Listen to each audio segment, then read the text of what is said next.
Sakura is a pharmacist who is known for being honest and hardworking. She always puts her work before her family, sometimes working till midnight to finish her tasks. Her family hates this habit of hers, but Sakura doesn't care, she just wants to continue helping people. One night, as she's working in her lab, a mysterious person arrives at the door and shoots her with a gun. Sakura, who's facing the other side, is fatally shot in her lower chest, and the bullet goes through her. It appears as if she's going to bleed out immediately, but just then, something strange happens. Time suddenly freezes inside the lab, and the god of death, Shinigami, appears right before her. As Sakura witnesses everything in disbelief, Shinigami mentions that she's going to die soon. However, he can provide her with 15 seconds to catch the killer. The task is a challenging one, as 15 seconds is barely enough to identify the killer, let alone apprehend them.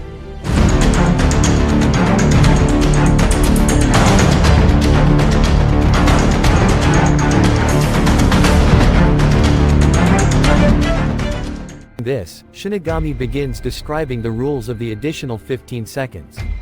He says that as soon as he starts the time, Sakura will have to find a way to catch the killer. However, she's given the option to pause and restart the 15 seconds at any instant. This means that she can complete one task, pause the time, and then think about her next step. The introduction of this rule makes Sakura more hopeful that she can succeed in her mission. In the next scene, the timer finally starts, and Sakura attempts to complete her first task, which is to turn around and see the killer. Unfortunately, as she's just been shot, the pain is still reverberating in her body. This causes Sakura to whimper in pain, and by the time she pauses the timer, a second has already passed. Now the already difficult task has been made more challenging as Sakura has only 14 seconds left on the timer. However, unwilling to give up, she uses the last ounce of her strength and finally turns around. When the timer resumes, to her disbelief, the killer is revealed to be Kim, the daughter of one of her former clients. It's revealed that her mother suffered from depression and took regular medication from Sakura, but even after months of treatment, her symptoms didn't improve. Kim found her lying on the floor and became devastated at the scene.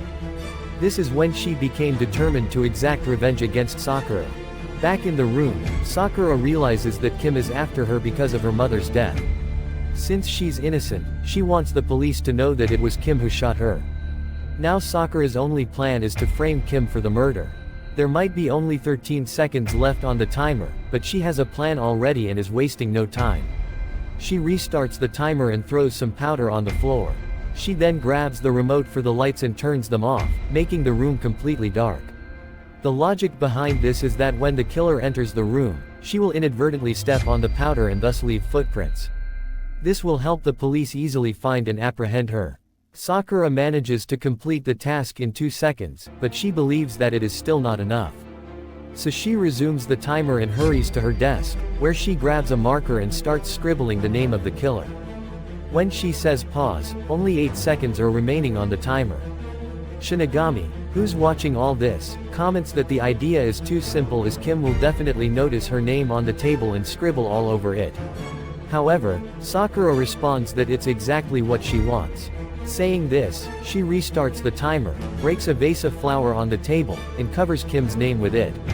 She then throws the marker away, making sure that the killer will never find it. Sakura says, now, if Kim wants to alter the writing, she will have to use another marker on the table. But since this marker has different ink, the police will easily find out about it. Shinigami finds the idea brilliant, but he says that the killer won't fall for it so easily. Sakura will have to do something else.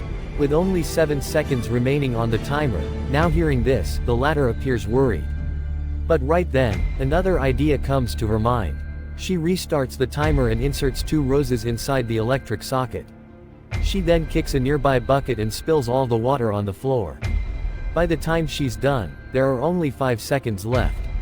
Nonetheless, Sakura believes that her plan will certainly work.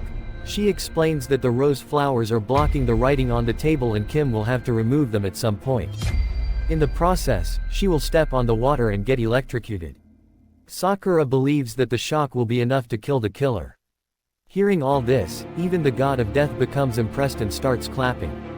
However, Sakura is still not content with the remaining 5 seconds on the timer. She wants to leave more details for the police.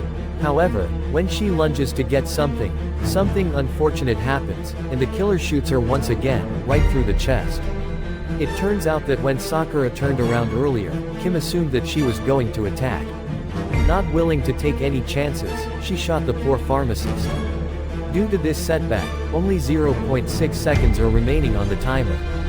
Shinigami approaches her and asks her to give up, saying the remaining time is not sufficient to do anything. Sakura accepts her fate as well. But before passing away, she wants Kim to know the actual truth. So, with every ounce of strength in her body, Sakura dives to the floor and grabs an envelope that apparently holds top-secret information. She also grabs a marker to write a note for Kim. But before she can even begin, the timer runs out.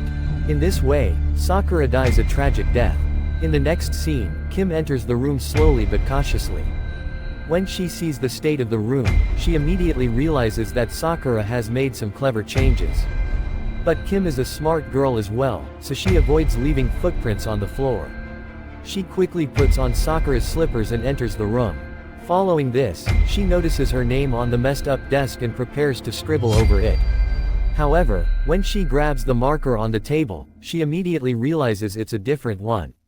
So she looks around the room and eventually finds the correct marker. This way, Kim has evaded 2 of the traps set for her.